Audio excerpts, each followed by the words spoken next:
Welcome to Kenton's videos. Enjoy the video.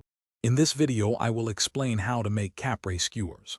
First, gather your fresh ingredients like ripe tomatoes, fresh mozzarella, and fragrant basil leaves. These simple components are the foundation of a truly delightful appetizer. We'll also prepare a quick balsamic glaze to elevate the flavors. This guide will walk you through each step, ensuring your Caprese skewers are both beautiful and delicious, perfect for any occasion. Selecting the right ingredients is key to amazing Caprese skewers. Look for cherry or grape tomatoes that are firm and brightly colored, bursting with flavor. For mozzarella, choose small, fresh balls, often labeled bocconcini, which offer a creamy texture. Your basil leaves should be vibrant green and fragrant. Finally, a good quality balsamic vinegar will make all the difference for your glaze. Now let's assemble these delightful skewers.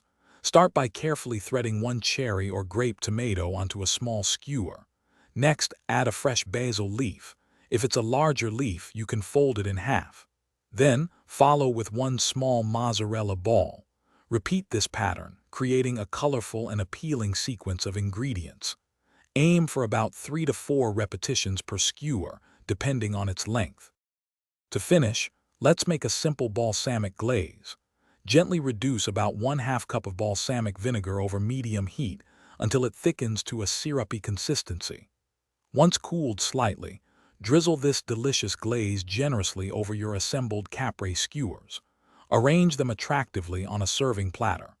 These fresh, flavorful skewers are best served immediately as a delightful appetizer or a light, refreshing snack.